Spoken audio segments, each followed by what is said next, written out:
বন্ধুরা, মধ্যপ্রাচ্য আজ এক আগ্নেয়গিরির উপর দাঁড়িয়ে। 28শে ফেব্রুয়ারি 2026-এ শুরু হয়ে যাওয়া ইরান ইসরায়েলের সেই যুদ্ধ প্রায় 1 মাস হতে চলল। এই 1 মাসের মধ্যে এক ভয়ঙ্কর মোড় নিচ্ছে। এদিকে যেমন তেহরানের আকাশে যুদ্ধ বিমান গর্জন শোনা যাচ্ছে, অন্যদিকে ভারতের রান্নাঘরে এলপিজি সিলিন্ডারের দাম বাড়ছে। আজ আমরা আলোচনা করব এই যুদ্ধে গত 50 বছরের মধ্যে বিশ্ব অর্থনীতির জন্য এক বড় চ্যালেঞ্জ ও ভারত কিভাবে এই সংকটকে মোকাবিলা করবে সেই বিষয় নিয়ে আমি সম্পূর্ণ ভিডিওটি করছি। অবশ্যই সবাই পাশে থাকবে। আজকের লেটেস্ট আপডেট হলো ইসরায়েলের ডিফেন্স ফোর্স তেহরানের উপর একাধিক মিসাইল হামলা চালিয়েছে। পাল্টা ইরানও কিন্তু ইসরায়েল এবং আমেরিকার ঘাঁটির উপর হামলা চালাচ্ছে। তবে এরই মধ্যে মার্কিন প্রেসিডেন্ট ডোনাল্ড ট্রাম্প কিন্তু 15টি দফা যে তাদের করেছিল, শর্ত দিয়েছে, সেই শর্ত কিন্তু প্রস্তাব দিয়েছে। কিন্তু ইরান আজ ইঙ্গিত দিয়েছে, কিন্তু ইরানও কিন্তু তার পাল্টা কিন্তু আরো 5টি শর্ত দিয়েছিল। কিন্তু ইরান আজ ইঙ্গিত দিয়েছে যে তারা আলোচনার জন্য দরজা খোলা রাখছে। তাদের সৎ ভাবনার উপর ভিত্তি করে 10টি তেলের ট্যাঙ্কার কিন্তু সেই হরমুজ প্রণালী দিয়ে ছেড়ে দিয়েছে। তাহলে ইরান 4 মার্চ থেকে হরমুজ প্রণালী বন্ধ করে দিয়েছিল। বিশ্বের প্রায় 20% তেল এই পথ দিয়েই যায়। কিন্তু ভারতের জন্য এটি স্বস্তির খবর আছে। ইরান ভারতকে আশ্বস্ত করেছে যে ভারতীয় পতাকাবাহী জাহাজগুলোকে তারা সেফ প্যাসেজ দিবে। অর্থাৎ যখন সারা বিশ্বে তেলের অভাবে ঝুঁকেছে, মানে তেলের অভাবে ভুগছে, ভারতবর্ষ কিন্তু নিজের কূটনৈতিক শক্তির জোরে কিছুটা সুবিধা পাচ্ছে। এবং আমরা কিন্তু এর মধ্যে একটা লেটেস্ট আপডেট যে খবর এসেছে সেটা হচ্ছে পাকিস্তান, আমাদের পার্শ্ববর্তী দেশ পাকিস্তানের থেকে কিন্তু পাকিস্তানের জন্য একটা খারাপ সংবাদ। পাকিস্তানের একটি জাহাজকে কিন্তু ইরান আটকে দিয়েছে। সব দেশের জাহাজকে মোটামুটি কিছু জাহাজকে ছেড়েছে, কিন্তু পাকিস্তানের জাহাজকে আটকে দিয়েছে। পাকিস্তানের জাহাজকে হঠাৎ করে আটকালো, বা আরো অন্যান্য জাহাজ তো অন্যান্য দেশের আটকাচ্ছে, কিন্তু পাকিস্তানেরটা কেন এত শিরোনামে উঠে আসলো? তার কারণ হচ্ছে, এই জায়গায় একটা মজার কারণ আছে। মজার কারণ হচ্ছে, আমরা কিন্তু কয়েকদিন আগেই কিন্তু দেখেছিলাম, এই 2-1 দিন আগেই দেখেছিলাম, পাকিস্তান থেকে একটি পোস্ট করা হয়েছে যে ইরান ইসরায়েলের সেই আমেরিকার যে সংঘাত, যে মধ্যপ্রাচ্যের এই সংঘাতের মধ্যে পাকিস্তান সহযোগিতা করছে, যেন এটা একটা মধ্যস্থতায় আসে এবং পাকিস্তানের হাত ধরেই এই সমস্যার সমাধান হতে চলেছে। এমন একটা তাদের মধ্যে এমন একটা ছিল, যে শক্তি এনার্জি ছিল, যে তারা এই সমস্যার সমাধান করে দিবে এবং সেতুর মতন কাজ করবে। তো সেই সুবিধা, সেই দিক থেকে বিচার করে যে তারা হয়তো একটা বাড়তি সুবিধা পেয়ে যাবে জাহাজকে বের করে আনার। পাকিস্তানের যে জাহাজ আছে সেই জাহাজকে হরমুজ প্রণালী দিয়ে বের করে নিয়ে আসার কিন্তু তারা একটা সুবিধা পেয়ে যেতে চাচ্ছিল, এমন একটি আশা করেছিল। কিন্তু সেগুড়ে বালি সেটা হচ্ছে না এবং ইরান কিন্তু আটকে দিয়েছে। তো এই জায়গায় হলো একটা মজার ঘটনা ঘটে গিয়েছে এর মধ্যে।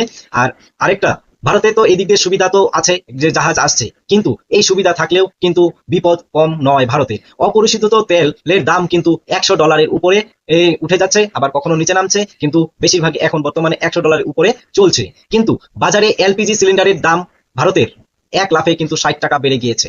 সরকার বর্তমানে রাসায়নিক কারখানা এই যে গ্যাস সরবরাহ কমিয়ে দিয়েছে এবং সেটাকে ডাইভার্ট করে রান্নার গ্যাসে ডাইভার্ট করেছে ভারত সরকার। এবং এর মধ্যে কিন্তু ভারত সরকার ভারতের যে প্রত্যেকটি রাজ্যের মুখ্যমন্ত্রীকে নিয়ে কিন্তু বৈঠকে বসার কথা আছে, যে এই বর্তমান সংকট সময়ে যে গ্যাসের দাম বা তেলের দাম বা আরো অন্যান্য জিনিসপত্রের দাম বেড়ে যাচ্ছে, সেই সমস্ত বিষয় নিয়ে কিন্তু ভারত সরকার একটি মিটিং আলোচনা করতে চলছে সমস্ত রাজ্যের মুখ্যমন্ত্রীদেরকে নিয়ে। কিন্তু যে সমস্ত রাজ্যে নির্বাচন হচ্ছে, নির্বাচনের ঘোষণা হয়ে গিয়েছে, সেই সমস্ত রাজ্যের কিন্তু মুখ্যমন্ত্রীরা থাকতে পারবে না, সেখানে থাকবে মুখ্য সচিবরা থাকবে। তো এই কঠিন সময়ের মধ্যে ভারত সরকার আবার রাশিয়ার দিকে হাত বাড়িয়ে দিয়েছে। মার্চ মাসে রেকর্ড পরিমাণ রাশিয়া থেকে তেল আমদানি করেছে, যাতে দেশের জ্বালানি নিরাপত্তা বজায় থাকে। আরেকটা খবর এই জায়গায় আছে, সেটা হচ্ছে ভারত সরকার কিন্তু অগ্রিম এপ্রিল মাসের জন্য বুকিং করে ফেলেছে। ভারতের থেকে কিন্তু এপ্রিল মাসে রাশিয়া থেকে তেল বুকিং করেছে প্রায় 6 কোটি ব্যারেল। হ্যাঁ বন্ধুরা, তো এই যে মধ্যপ্রাচ্যের এই সংঘর্ষের জন্য কিন্তু ভারত কিন্তু এখন সেই রাশিয়া থেকে তেল কিনছে, এবং সেটা কিন্তু আগামী মাসের জন্য কিন্তু অলরেডি 6 কোটি ব্যারেল কিন্তু অর্ডার দিয়ে দিয়েছে অ্যাডভান্স। ভারতের অবস্থান খুব জটিল। এদিকে ইসরায়েলের সাথে ভারতের প্রতিরক্ষা সঙ্গী, সেই আরো অনেক সম্পর্ক আছে ভারতের, কিন্তু প্রতিরক্ষার সঙ্গীটাই হলো আসল বা মূল কারণ। আবার অন্যদিকে ইরানের সাথে ভারতের দীর্ঘদিনের সম্পর্ক এবং চাবাহার পোর্টের স্বার্থ জড়িয়ে আছে। ভারত সরকার কাউকেই কিন্তু এই যুদ্ধের জন্য কিন্তু মানে কোনো দোষারোপ বা কোনো পক্ষের দিকে ঝুঁকে যাচ্ছে না, সবার সাথে এসে করে যাচ্ছে। আর একটা কথা বলে যাচ্ছে, যুদ্ধ বিরতির কথা কিন্তু বলে যাচ্ছে। ভারতের প্রধানমন্ত্রী মোদী আরব দেশগুলোর নেতাদের সাথে কিন্তু প্রতিনিয়ত কথা বলে যাচ্ছে এবং এই যুদ্ধ যেন আর না ছড়ায় সেই সমস্ত বিষয় নিয়েও কিন্তু প্রতিনিয়ত কথা বলে চলছে। আমরা কিন্তু এই খবরটি জানি।